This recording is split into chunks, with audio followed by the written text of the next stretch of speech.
Euzu billahi mineşşeytanirracim.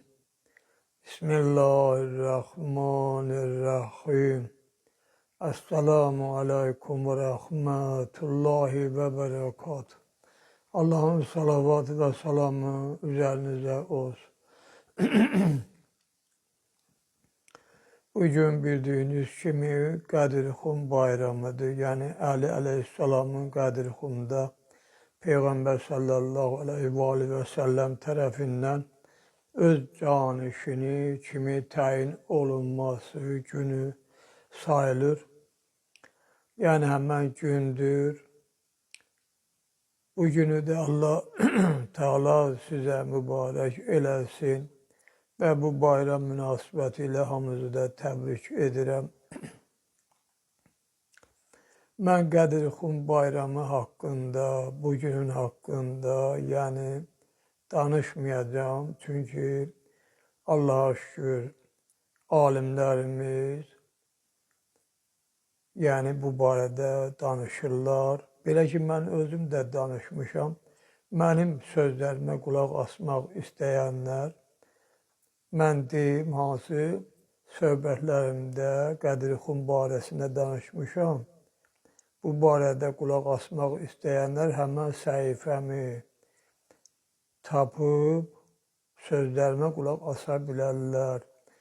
Deməli, 155-ci hissədən ta 163-cü hissəyə qədər mən Qədir-Xum hadisəsi haqqında söhbət eləmişəm. İstəyənlər, istər bu TikTok kanalında ya da ki YouTube kanalında, YouTube'da yani baxa bilərlər. İndi isə İmam Hüseyin Aleyhisselamın Minada etdiyi xütbələrin davamını sizə, yəni yazdığım dəftərdə, yəni konspekt halında mən yazmışam, bunları qeyd eləmişəm. İstəyirəm həmən söhbətin ardını danışam. Amma onu da deyim sizə, biləsiniz ki, inşallah İmam Hüseyin Aleyhisselamın Minada etdiyi bu xütbələrdən sonra, yəni yenə də İmam Hüseyin Aleyhisselamın Kərbəla hadisələrinin davamı olunacaq inşallah Allahın izni ilə. İmam Hüseyin İbni Ali Aleyhisselam bu gözəl xütbəsində Ali Aleyhisselamın şəhadətindən sonraki dövrün müxtəlif ictimai dini vəziyyətini Muaviyə İbni Əbu Süfyanın İslam cəmiyyətinə hakim olmasının nədən irəli gəldiyini və İslamın bu əzəli düşməninin müsəlmanların müqəddəratını ələ almasının səbəbini açıqlayır. Sonra İmam Hüseyin Aleyhisselam İslamın gələcəyini təhlükə altına alan qorxulu cərəyanlara işarə edir.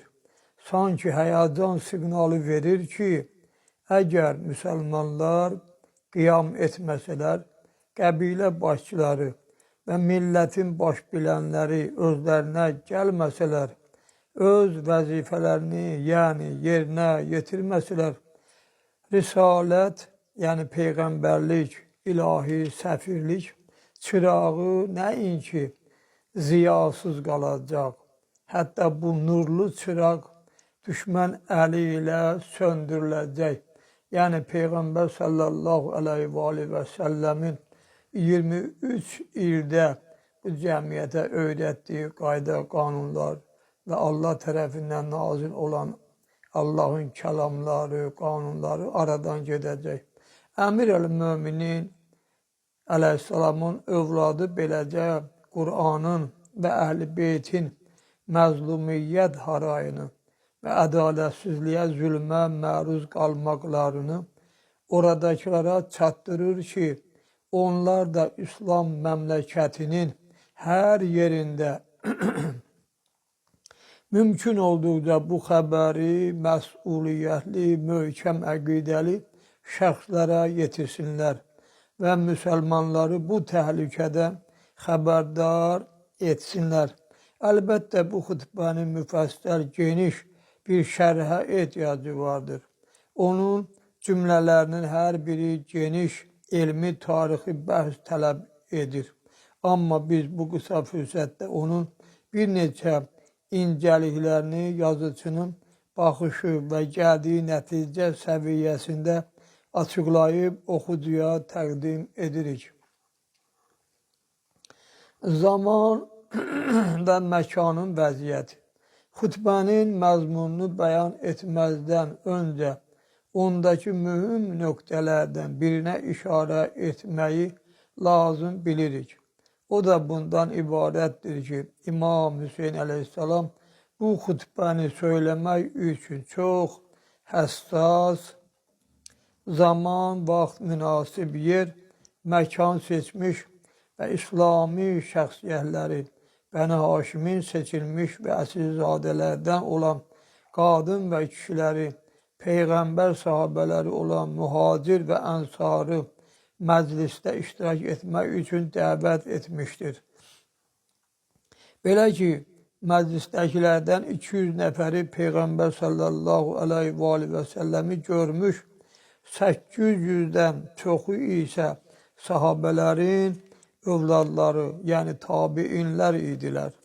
Məclisin təşkil olunduğu yer Mina, Allah evinin yanında yerləşən ən həssas məkan, təvhidin, yəni tək Allahlığın əsasını qoyan İbrahim əleyhissalamın eşq vadisi, fədakarlıq, candan keçmək nümunəsi olan İsmail əleyhissalamın qurbanlıq yeri, elə bir yer ki, orada bütün istəkləri bir yana qoyub, Allahdan qeyrisini unutmalısan.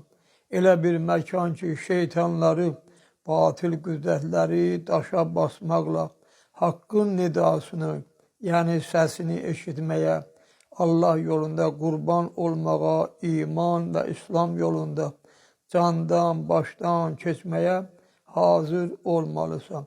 Ey ata, yəni bu kəlməni İsmail deyir. Ey ata, nəyə məmur olmusansa ona əməl et. Bu ifadəni İsmail əleyhissalam atası İbrahim onu qurban etmək istəyərkən buyurmuşdur. Cümləsindən dərslər öyrənməli. İnşallah məni səbir edənlərdən olduğumu görəcəksə, bu cümlədə İsmail əleyhissalamın dilindəndir. Kəlamına, müqəddəs məqsədlərə çatmaq uğrunda təzyiqlərə, əzablara, parça-parça olmaqlara dözmək və səbr etmək üçün örnək və nümunə etmək lazımdır. Zaman baxımından isə o vaxt təşrik günləri, yəni Zilhöccə ayının 11, 12 və 13-cü günləridir. Bu vaxtlara əyyam-ı beycə də deyilir. Çünki müsəlman ayının 11, 12 və 13, 14, 15-ci günləri çox işıqlı gecələri olur. Elə bilərsən ki, sanki gündüzdür. Beycə, yəni işıqlı gecələr və bir sıra ibadətlərdən, bu günlərdə Allahla əlaqədən və ümrə əməllərini yerinə yetirdikdən, Ərəfat çölündən keçdikdən, Məşər çölündə bəytutə etdikdən, qurbanlıq mərasimini yerinə yetirdikdən, Allahın Rəsulü sallallahu aleyhi və səlləmin dəyərli və həyat verən fərmanını qəbul etmək üçün ruhi və mənəvi bir hazırlıq dövrünə çatdıqdan sonraki əla bir zaman təsdiq edir. Xutbədəki incəliklər, imamətə qarşı haqsızlıq, Hüseyin İbni əleyhissalamın bu xutbədə ortaya atdığı ilk mətləb, haldan dönmək, haqdan dönmək, üzr istəyirəm, bağışlayın, haqdan dönmək, doğru, düzgün yol olan imamət yolundan çıxmaq, Peyğəmbər sallallahu aleyhi və səlləmin bu mühüm və əsaslı mövzu barəsindəki vəsiyyətlərini unutmaq məsələsidir. Allah'ın Resulü bu üssetin yani peygamberliğe seçildiği ilk günlerden başlayarak 23 illik peygamberliği müddetinde daim imamet ve rehberliği mevzusunu tekrarlamış, müxtəlif beyanlar, növ ibareler vasıtasıyla Emir el-Müminin aleyhisselamı halka takdim etmiş ve tanıttırmıştır. Bu hareketin en bariz ve göze çarpan numunelerinden biri Saddu Ebvab yani kapıların bağlanması hadisesi idi. Medine'ye dahil olduktan sonra mescid binası ve etrafındaki otaqların hücrelerin tikintisine başladıkda qəti hökm verdi. Ali Aleyhisselamın kapısından başka mescide açılan bütün kapılar bağlansın. Sonra buyurdu. Bu hükmü mən özüm etməmişəm. Mən buna Allah tərəfindən məmur oldum ki, bunu sizə çatdırım. Bu tanıtma sonralar sen məndən sonra bütün müminlerin velisi ve ağasısan cümlesi ve diğer beyanlarla devam etti. Nihayet Allah'ın Resulü son ayları, son günlerinde bu mühim, hassas ve hayati mesele son derece açık aşkar Qədir-Xumda ümumi kütlenin gözü karşısında ortaya atıldı ki, heç kəs üçün şək, şübhə, tərəddüd və sözü təhrif yaxud başqa mənaya təfsir etmək yolu qalmasın. Bu təqdimatları və tanıtmaları Mina məclisində hazır olanlar öz gözləri ilə görmüş, qulaqları ilə eşitmiş ya da ki, etibarlı səhabələrdən, görənlərdən eşitmişdilər. Ona göre de İmam Hüseyin Aleyhisselam'ın her beyanından sonra onların cevabı belə olurdu. İlahi, sen şahit ol ki doğrudur. Lakin necə oldu? Hansı dəlile əsasən her şey əksinə oldu. Hər halda bu çaşkınlık, bu yoldan azmaq məsələsi əmələ gəldi və zaman keçdikcə daha da şiddetlendi. Çünkü eğer bu eğri binanın ilk kərpici vəsiyyəti rədd etməklə ümumxalq rəyinə və sahabələrin qərarına istinad edilərək qoyuldusa, ikinci kərpici arada təxminən 2 il fasilə olmaqla vəsiyyətə əsaslanaraq ümumi xalq rəyini, digər nəzər sahiblərinin hər cür rəyini rədd edərək ve aqillərin, başbilənlərin nəzəriyyələrinə məhəl qoymadan möhkəmlətdilər. 10 il sonra 3-cü xəlifəni seçmək üçün əvvəlki 2 seçki yolunun əksinə olaraq Şura adlı 3-cü və tamam ayrı bir üsluba əl attılar. Bəlkə də xəlifə seçkisində əmələ gələn bu doğru yoldan çıxmaq və 3 ziddiyyətli qütbün əmələ gəlməsi məsələsi kimlərinsə nəzərində keçmiş tarixə aid olan olub keçmişi bir hadisə kimi qiymətləndirilsin.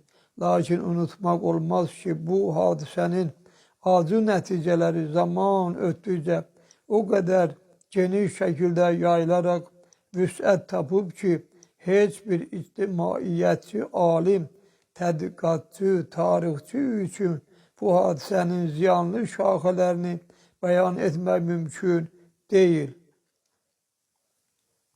Söhbəti burada dayandırıram. Çünki bunun ardıcən gələn söhbətə başlasaq çox vaxt keçmiş olacaq. Onda yarıda saxlayam. O da ki, yaxşı alınmayacaq. Ona görə də söhbəti burada dayandırıram.